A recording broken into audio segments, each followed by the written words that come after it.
बिस्मिल्लाहिर्रहमानिर्रहीम। अस्सलाम वालेकुम। कैसे हैं आप सब? उम्मीद करती हूँ आप सब खैर आफियत से होंगे। आज मैं आपके साथ बहुत ही डिफरेंट रेसिपी शेयर करने लगी हूँ। ना ही ये पकोड़े हैं और ना कबाब। चलो शुरू करते हैं, देखते हैं इनके लिए हमें क्या क्या चाहिए। मैंने 4 से 5 आलू पहले बॉईल कर लिए और उनका छिलका उतार कर मैंने इनको मैश कर लेना है। अच्छे तरीके से हम इनको मैश कर लेंगे, कोई गुठली वगैरह इनमें ना रहे। उसके बाद हम इनमें स्पाइसेस वगैरह शामिल करेंगे।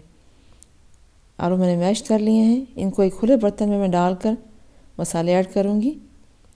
अगर आपको मेरी वीडियो अच्छी लग रही है तो मेरे चैनल को सब्सक्राइब करना मत भूलिएगा। इस वीडियो को लाइक और शेयर ज़रूर कीजिएगा और कमेंट में अपनी राय का इजहार ज़रूर कीजिएगा। आलू मैंने बाउल में डाल लिए हैं। अब मैंने यहाँ पर आधा चाय का चम्मच नमक का ऐड किया है और आधा चाय का चम्मच काली मिर्च पाउडर का, आधा चाय का चम्मच लाल मिर्च पाउडर और आधा चाय का चम्मच मैंने यहाँ पर चाट मसाला पाउडर डाला है।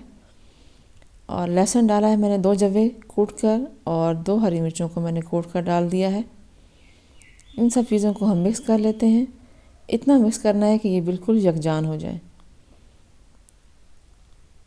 ये देखें, बिल्कुल यकजान कर लिया मैंने इनको अच्छे तरीके से। अब हम इनके कबाब रेडी कर लेते हैं। आप चाहें तो लंबाई की शेप में कबाबों को रेडी कर लें या चाहें तो गोल। मैं यहाँ पर गोलाई की शेप दूंगी। हाथों को मैंने हल्का सा ऑयल लगाया है, उसके बाद मैंने इनको राउंड शेप दे देते हैं। ये देखिए मैंने सारे रेडी कर लिए हैं। अब मैं इनकी कोटिंग तैयार कर लेती हूँ। तो उसके लिए मुझे चाहिए बेसन। आधा कप मैंने बेसन का लिया है, आधा चाय का चम्मच इसमें मैंने नमक का ऐड किया है और 1/3 चाय का चम्मच काली मिर्च पाउडर, 1/4 चाय का चम्मच सुरख मिर्च पाउडर और उसके साथ मैंने यहाँ पर 1 चुटकी मीठा सोडा डाला है और पानी डालकर मैंने इसका पेस्ट बना लेना है। पेस्ट बहुत ज़्यादा पतला नहीं होना चाहिए, इतना हो कि हम आलू की टिक्की को इसमें कोट कर सकें। थोड़ा सा पानी और मैंने ऐड किया है। इसको अच्छे तरीके से मिक्स करना है, इसमें कोई लम्स वगैरह नहीं रहना चाहिए। बहुत स्मूथ सा हमने पेस्ट तैयार करना है। देखिए हमारा पेस्ट बिल्कुल रेडी हो चुका है। अब हम फ्राई कर लेते हैं। ऑयल मैंने गरम करने के लिए रख दिया था और मैंने एक एक आलू की टिक्की को बेसन में डिप किया, कोट किया और कढ़ाई में डाल दिया है।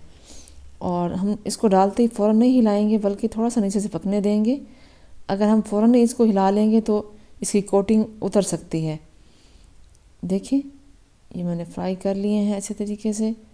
इसी तरीके से हम सारे कबाब फ्राई कर लेंगे और ये हमारे रेडी हैं। बहुत ही डिलीशियस, बहुत मज़ेदार रेसिपी है। आप इसको ट्राई ज़रूर कीजिएगा।